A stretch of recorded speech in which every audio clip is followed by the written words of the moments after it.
രാവിലെ വലിയ കാര്യത്തോടെ പറഞ്ഞു മലയാളിയൊക്കെ വയ്യാതായ ഹോസ്പിറ്റലിൽ പോകില്ലെന്ന്. ഇപ്പോൾ ഉച്ചയ്ക്ക് ശേഷം രശ്മിക്ക് പനിയും നല്ല ചുമയുമായിട്ട് ഹോസ്പിറ്റലിൽ കൊണ്ടുപോവുകയാണ്.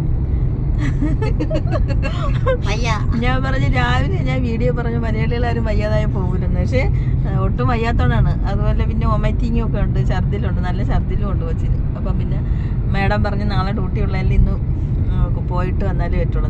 അങ്ങനെ കാലാവസ്ഥയുടെ എല്ലാവർക്കും ഉണ്ട്. നമുക്ക് ഇവിടെ ഹെൽത്ത് കാർഡ് എല്ലാവർക്കും ഉണ്ട്. പക്ഷേ രശ്മിക്ക് ഇതുവരെ കൊടുത്തില്ല. അതുകൊണ്ട് അവിടെ നിന്ന് നമ്മൾ കമ്പനിയിൽ നിന്ന് പൈസ തരും.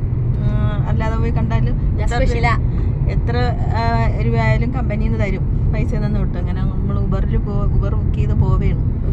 അപ്പം ഇനി ബാക്കി ഹോസ്പിറ്റലിൽ ചെന്നിട്ട് നമ്മൾ വണ്ടിയിൽ നിന്ന് ഇറങ്ങി. പ്രൈവറ്റ് ഹോസ്പിറ്റലാണ് ഇവിടെ. ആദ്യമായിട്ടാണ് ഞാൻ വരുന്നത്, ഞാൻ വന്നിട്ടില്ല. ഇവിടെ വന്നാലേ നമുക്ക് ഇവിടുത്തെ ബില്ലുണ്ടെങ്കിൽ പൈസ തരത്തുള്ളൂ കമ്പനിയിൽ നിന്ന്. അപ്പോൾ ഹോസ്പിറ്റലിൽ വന്ന്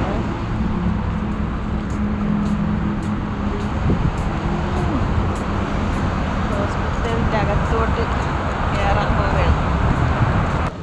അപ്പം നമ്മൾ വന്നപ്പോൾ ഒരു മലയാളി പയ്യനുണ്ടായിരുന്നു. ആ കൊച്ച് എല്ലാം പറഞ്ഞു നമ്മൾ ക്യൂവിൽ നിൽക്കുക. നമ്മൾ ടോക്കൺ എടുത്തിട്ട് ഡോക്ടറെ കാണാൻ പോകണം. മലയാളി ഡോക്ടറാണ്. മലയാളി ഡോക്ടറെ കാണാനായിട്ട് പോകണം. നമ്മൾ ഡോക്ടറെ കാണാനായിട്ട് വെയിറ്റിങ്ങിലാണ്. ഇവിടെ മലയാളി പയ്യനുള്ളതുകൊണ്ട് നമുക്കെല്ലാം പറഞ്ഞു തന്നു, എങ്ങോട്ട് പോകണമെന്നുമല്ല. എവിടെ വന്നാലും ഒരു മലയാളീനെ കാണുമ്പോൾ നമ്മൾ ഭയങ്കര സന്തോഷമാണ്. അപ്പോൾ നമ്മൾ ഡോക്ടറെ കണ്ട മലയാളി ഡോക്ടർ നേഴ്സ് വരുന്നു. നല്ല ഒരു ഡോക്ടറായിരുന്നു, നല്ല ഡോക്ടറായിരുന്നു.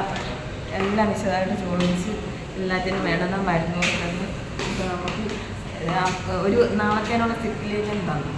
പിന്നെ ഇവിടെ ഫാർമസിയിലും മരുന്നും വാങ്ങണം, സിക്ക് ലീവിൽ സീലും ചെയ്യിപ്പിക്കണം അല്ലേ? സീലും ചെയ്യിപ്പിക്കും. അപ്പം അങ്ങനെ